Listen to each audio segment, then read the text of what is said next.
Hey guys, welcome to my channel, Realm of Ori. In this video, we will continue with Volume 14, Chapter 2, Future Plans, Part 1. And before we start, this video contains spoilers from the Tensura light novel. And by the way guys, please don't forget to subscribe to my channel and click on the bell icon to get notifications for upcoming videos. So without further ado, let's get into the video. Before I forget, I start by saying thank you to Veldora and Ramirez. The gift of thanks to Veldora was clothing. Oh, Rimuru. Friends of the heart, allies. Finally, you've noticed how I feel. I've been wanting to wear something so handsome for a long time. No, if you really wanted to wear it, tell Shuna and she'll have it ready for you right away, right? In other words, if you go to a garment store and adjust the size by magic, you'll have several pieces. Idiot, the only thing that suits me is a custom model. I trust you to have picked the best style, right? The jacket was chosen for that reason, but Veldora was happier than he thought. I was also surprised. Veldora gleefully tried on the clothes. Well, as long as you're happy. I'm going to ask you to do the same. Leave it to me. Kuahahahaha. Well, next time when you're free, I'll think about giving something else as a thank you gift. Next up, Ramirez. Ramirez, I had your help this time too. Thank you. What? You're being so cynical. You've taken care of them, so that's what we call mutual help. Although I'm a little embarrassed about it too, it's important to show gratitude. Then I'd like to give you a gift of gratitude.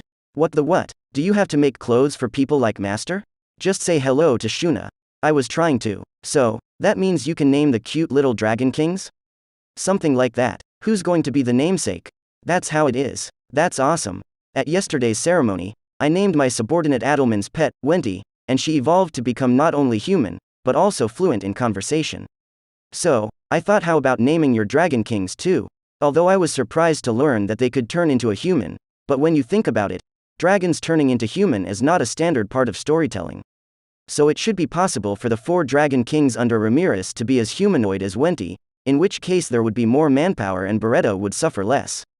If that's the case, then it's your turn. Do you have any good names? Well, I'll leave it all to you. Ramirez doesn't seem to be good at taking names. If it's handed to me, it could easily turn into a fantasy game with a boss name.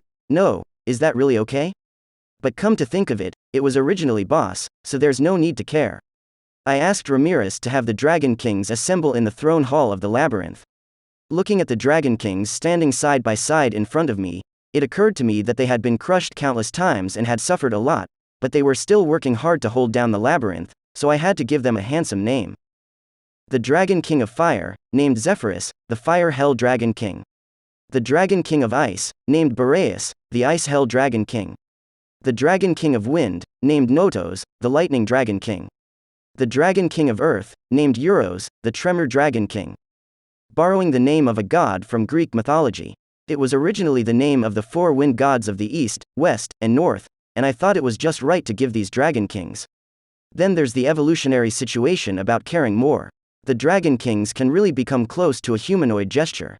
The Fire Hell Dragon King, Zephyrus, turned into a red-haired beauty with reddish-brown skin wrapped in a dragon scale-style gown and a tail that seemed to turn into a flaming whip. The Ice Hell Dragon King, Boreas, who was a slender, beautiful man. Elegant and gentle looks combined with long emerald green hair can easily be mistaken for a beauty. Notos is a tiny little girl, cute from a distance, but up close you will find a mouthful of shark teeth and small tiger teeth, a strange woman who is completely off-shaped. Euros, the Dragon King of the Earth, is a big, muscular man. Characteristically, his body is covered with dragon scales and covered with thorns. All 4 have the appearance of subordinates of an evil clandestine organization, the so-called Alien Beauty, where terror and beauty meet. And just like that, the evolution of the Dragon Kings went off without a hitch as a thank you gift to Ramirez. Kuahahaha. Leave it to me. Veldora, who was overwhelmed by the experience of cultivating Zijin, took up the task of guiding the Dragon Kings in their cultivation. With that, the Dragon Kings began their cultivation journey. 3 days after the resurrection, Calgurio and the others finally calmed down. It was hard to say how much the resurrection through the hand of the Demon Lord had impacted them, but they had finally accepted the reality. The tents were arranged in a hilly area where the grass and trees had withered away, and although the scenery was poor, the cold and warmth was pleasant and unexpectedly a suitable place to live. It was said that this was the 7th levels of the Labyrinth, and the one in charge of the narration was the necromancer who guarded this level, calling himself Adelman. Since we, the god, Lord Rimuru, have raised you, I will do the will of God, and you are not a man who has gone against your will, so take your time and think about how you should spend this second life. Adelman said so, leaving them free for Calgurio to roam. Run away from the class, none of them say so. Because they had come to their senses and entrusted themselves to the gods, they decided to trust in the demon lord, Rimuru. Calgurio held the same opinion, as he was sure that even if he did run, it would only end in failure. It was because of this that he decided to accept honestly what Adelman had said and called the subordinates to a meeting. Nearly 100 officers were gathered in the large tent used for military meetings. So, guys, let me begin by thanking you. Because of my incompetence, I am sincerely sorry that I have caused you such suffering. What are you talking about? Those of us who did not stop you are also guilty of the same sin. The adjutant finished and the staff officers nodded together. My opinion is the same as everyone else's. It is because of the folly of us, etc., that has angered the gods. And yet it is through God's great mercy that the opportunity for atonement is obtained. Thank you. I'm more or less relieved that you can say that. I swear to God, this is a feeling I will never forget for the rest of my life. Yeah, to me, the god of the moment is His Majesty Rimuru, right? Even back in the Empire, there would be no place for Calgurio. All that awaits him is the tragic end of being held accountable for his defeat and directly executed before he even goes to court-martial. Although Calgurio had no intention of avoiding responsibility at all, this second life was given by Rimuru, and Calgurio was not going to waste it casually. Then let's get down to business. I have brought you all together today to seek your views on how we should proceed in this matter. His Excellency Adelman has graciously granted us the freedom to gather together and deliberate, and let us use this time effectively in order not to waste it. After Calgurio brought up the topic, the people present looked at each other, and after looking at the others, the discussion began. As His Excellency Adelman said, there is no intention of executing us at will, but we should still be prepared, because it does not mean that we are spared. No matter what, the only thing that awaits us back home is execution. Even so, I still want to send the soldiers who fought for their country back to their homeland safely. I would like to speak frankly to His Majesty Rimuru and ask for his mercy. It's impossible. After all, we didn't even expect to lose. Because our own attitude towards the enemy has always been ruthless. Hearing this, everyone was silent. The Empire never accepts results other than unconditional surrender, and it is the continued winning that gives rise to imperial arrogance. But now that they are fighting with all their might, they are completely defeated, and if they are not forgiven, they are completely at their own peril. Everyone is well aware of this fact and knows that even back in the Empire there will never be a bright future. Major General Minute is right. What exactly is the Emperor's holy will? I didn't want to say it, but this time it was an oversight on the part of the Intelligence Bureau. They don't even want to think about it. How many Demon Lord level monsters are there here? Hey, you guys, watch what you say. It doesn't matter what happens to the intelligence services nowadays. You're talking about all kinds of monsters, but you're a big man in this country. I'm sorry, it was my mistake.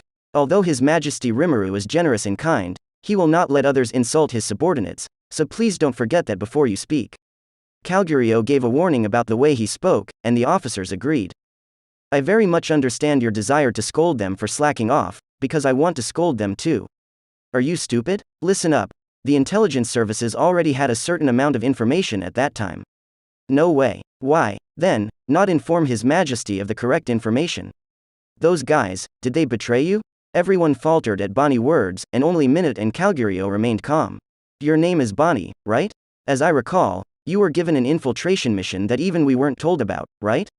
Well, as a single-digit man, it's not surprising that you have classified information that we don't know. So, what does the intelligence community think and what exactly does it want us to do? As you may imagine, His Majesty the Emperor knows all, and even your defeat has been foreseen. How? How could? What do you mean? His Majesty sent us when he knew he would lose. No way. How dare you insult His Majesty like that? The officers were in chaos. So, in other words, are we abandoned men? That's not quite right, Minute. Your Majesty's purpose, I'm afraid, is, Shut up, Calgurio. The responsibility for leaking important state secrets rests with me. You're all dead people, including me. So this is not a betrayal of His Majesty. Bonnie, I'm sorry, Jew. I, for one, am not so loyal to His Majesty. I followed his command for one reason only, and that was that I could not beat him no matter what. That, too, is what Bonnie meant.